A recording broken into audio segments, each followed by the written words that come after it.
ইসলাম প্রত্যেকটি ক্ষেত্রে কিভাবে জীবনে নিরাপত্তা কায়েম করেছে আমি একটু চোখে আঙ্গুল দিয়ে দেখাই দিই। জাহিলি যুগে কন্যা সন্তানদেরকে জীবন্ত প্রথিত করা হতো, এটা আপনারা জানেন। কন্যা সন্তানদেরকে জীবন্ত কবরস্থ করা হতো। আমিও যদি এখন ঘটনাকে রংচং লাগিয়ে ওয়াজের ভাষায় আপনাকে শোনাই, আপনিও কান্না করবেন। এরকম বহু ঘটনা আছে। কোরআন বলছে, ওয়াইদা বুশরা আহাদুহুম বিল উনসা যাল্লা ওয়াজহুহু মুসওয়াদ্দা ওয়া হুয়া কাযীম। যখন তাদেরকে কন্যা সন্তানের সুসংবাদ দেওয়া হতো, তাদের চেহারাটা কালো হয়ে যেত, মনে হতো তারা মনস্তাবে ক্লিষ্ট, বহু কষ্ট মনের ভিতরে লুকিয়ে রেখেছে। ইয়াতাওয়ারা মিনাল কওমি মিন সু, তারা কওম থেকে পালিয়ে চলে যেত। তারা মনে করত আয়ুমসিকুহু আলা হুন আম ইয়াদুসুহু ফিত তুরাব আলা সা মা ইয়াহকুমুন। তারা ভাবতো যে এই সমাজের লজ্জা উপেক্ষা করে কন্যা সন্তানকে কি জীবিত রাখবে, নাকি কন্যা সন্তানকে জীবন্ত মাটিতে পুঁতে ফেলবে। আল্লাহ বলেন আলা সা মা ইয়াহকুমুন, কত নিকৃষ্ট সিদ্ধান্ত। জাহেলি যুগে কন্যা সন্তানকে হত্যা করা হতো, এটা শুনে আপনি কান্না করেন, ভালো কথা। আজকের পৃথিবীতে 2020 সালের কালের কণ্ঠের রিপোর্ট শোনায়, পার্শ্ববর্তী রাষ্ট্র ভারত, এই ভারতে গত 50 বছরে 4.5 কোটি কন্যা সন্তানের ভ্রূণকে হত্যা করা হয়েছে এই ভারতে। এটা আমার কথা না, এটা পত্রিকার কথা। 2020 সালের কালের কণ্ঠে রিপোর্ট, গুগল এখনই সার্চ দিয়ে দেখেন। গত 50 বছরে 4.5 কোটি কন্যা সন্তানকে, এই ভ্রূণকে এই ভারতে হত্যা করা হয়েছে। জাহেলি যুগের গল্প শুনে আপনি কান্না করেন, কিন্তু আধুনিক সভ্যতা কি নির্মম ভাবে মানুষকে হত্যা করে। আল্লাহু আকবার। আরে জাহেলি যুগে তো কন্যা সন্তানরা ভূমিষ্ঠ হতো, পৃথিবীতে আসতো, বড় হতো, এরপরে তাদেরকে হত্যা করা হতো। আর এই যুগে আপনি এখন সন্তান চাচ্ছেন না, কিন্তু সন্তান গর্ভে চলে এসেছে। এই সন্তান 3 মাস 4 মাস হয়ে গিয়েছে, মাতৃগর্ভে তার অবয়ব হয়েছে, আকৃতি হয়েছে। অ্যাবর্শনের নামে এই সন্তানগুলোর অঙ্গ প্রত্যঙ্গগুলো কেটে টুকরো টুকরো করে তারপরে মায়ের জঠর থেকে তাকে বের করা হচ্ছে।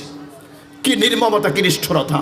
অথচ এর বিরুদ্ধে না কোনো মানবাধিকার কর্মী কথা বলে, না কোনো নারীবাদী কথা বলে। অথচ লক্ষ লক্ষ কোটি কোটি মানুষকে এভাবে নির্মমভাবে হত্যা করা হচ্ছে, নির্মমভাবে হত্যা করা হচ্ছে। মেডিকেলের রিপোর্টগুলো নিয়ে এসে দেখুন, বাংলাদেশেও এই শয়তানি চর্চা হচ্ছে। এর যে নির্মমতা, নিষ্ঠুরতা, আপনি আর কি বলবেন? একটা সন্তান সে কি অপরাধ করেছে? আমরা কখনো কখনো দেখি বাথরুমের ভেন্টিলেশন দিয়ে অবৈধ সন্তান গর্ভে এসেছে, গর্ভপাত হয়েছে, সেই সন্তানকে রাস্তায় ছুঁড়ে ফেলা হচ্ছে। আমরা কখনো কখনো দেখি অবৈধ সন্তান চলে এসেছে, সেই সন্তানকে ডাস্টবিনে ছুঁড়ে ফেলা হচ্ছে। কুকুর সেই মানব সন্তানগুলো কুড়িয়ে কুড়িয়ে ছিঁড়ে ছিঁড়ে খাচ্ছে। কখনো আমরা দেখি প্রাচ্যের অক্সফোর্ড খ্যাত ঢাকা ইউনিভার্সিটি, সেই জায়গায় সন্তান জন্ম নিয়েছে, আর এই সন্তানকে, জীবিত সন্তানকে ট্রাঙ্কের মধ্যে রাখা হয়েছে, সেখানে মৃত্যুবরণ করেছে। ও নওজওয়ানেরা, জাহেলি যুগের গল্প শুনে তুমি কান্না করো। তোমার এই আধুনিক সভ্যতা, এই সভ্যতায় শিশুদের জীবনের নিরাপত্তা নাই, ঠিক কিনা বলেন? অথচ আমরা দেখেছি এই ব্যাপারে কারো কোনো আওয়াজ নাই, না কোনো নারী অধিকার কর্মীর, না কোনো নারী স্বাধীনতা, না কোনো নারীবাদী আন্দোলনের কারো কোনো আওয়াজ নাই। ইসলাম প্রত্যেকটি শিশুর জীবনের নিরাপত্তা নিশ্চিত করেছে। আল্লাহু আকবার বলেন। কোরআন বলছে, ওয়ালা তাকতুলু আওলাদাকুম খাশিয়াতা ইমলাক নাহনু নারযুকুহুম ওয়া ইয়াকুম। খবরদার, খবরদার, দারিদ্রতার ভয়ে কোনো সন্তানকে হত্যা করা যাবে না। আল্লাহু আকবার। তাহলে শিশুর জীবনের নিরাপত্তা কে দিয়েছে? জোরে বলেন, কে দিয়েছে? আমি গভীরে যাচ্ছি না। আজকের এই আধুনিক যুগে সবচেয়ে বেশি নিরাপত্তাহীনতায় আছে আমাদের কলিজার টুকরো সন্তানেরা, ঠিক কিনা বলেন? মায়ের পরকীয়ার কারণে সন্তান বলি হচ্ছে, বাবার পরকীয়ার কারণে সন্তান বলি হচ্ছে। আছে না নাই? এক্সাম্পল আছে না নাই? মা বাবা দুজনেই চাকরি করে, সন্তান, ছোট্ট সন্তান কাজের লোকের কাছে লালিত পালিত হয়। এরকম এক্সাম্পল নোয়াখালী আছে না? কথা বলেন, আছে না? আচ্ছা, আমি একটা সহজ প্রশ্ন করি।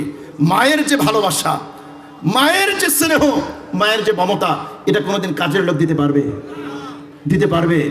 আরে ইউরোপে আমেরিকার কথা তো বাদই দিলাম, ওরা নিজের বাচ্চাকে ট্রলিতে করে নিয়ে ঘুরে বেড়ায়, আর কুত্তার বাচ্চাকে কোলে করে নিয়ে ঘুরে বেড়ায়।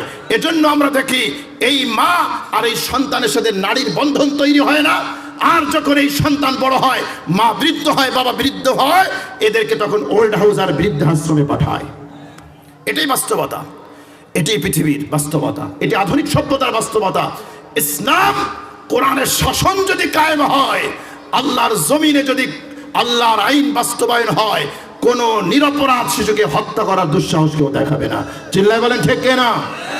কোরআন বলছে ওয়াইদাল মাউউদাতু সুইরাত বিআইয়ি যামবিন কুতিলাত, কিয়ামতের দিবসে জিজ্ঞেস করা হবে এই জীবন্ত প্রথিত শিশুকে কোন অপরাধের কারণে তাকে হত্যা করা হয়েছিল। আল্লাহু আকবার। তাহলে মানুষের জীবনে নিরাপত্তা কে দিয়েছে? শিশুর জীবনে নিরাপত্তা কে দিয়েছে? নারীর জীবনে নিরাপত্তা কে দিয়েছে? আল্লাহ দিয়েছে। আজকে আমাদের কিছু বোন, কিছু মায়েরা আছে যারা না বুঝে ইসলামের বিরুদ্ধে বিষোদ্গার করে, ইসলামের বিরুদ্ধে আঙ্গুল তোলে। আমি তো বলি, বোন, যদি ইসলাম না হতো, আখেরি জামানার পয়গম্বর না হতো, হতে পারতো আজকে তোমার জীবন হতো না, তুমি জীবন্ত প্রথিত হয়ে যেতা, তোমাকে জীবন্ত কবরস্থ করা হতো। কেন? পৃথিবীতে সর্বপ্রথম যিনি নারী মুক্তির আন্দোলনের বিষয়ে আওয়াজ উঠিয়েছেন তিনি হলেন আখেরি জামানার পয়গম্বর মুহাম্মদুর রাসূলুল্লাহ, মুহাম্মদুর রাসূলুল্লাহ সাল্লাল্লাহু আলাইহি ওয়াসাল্লাম।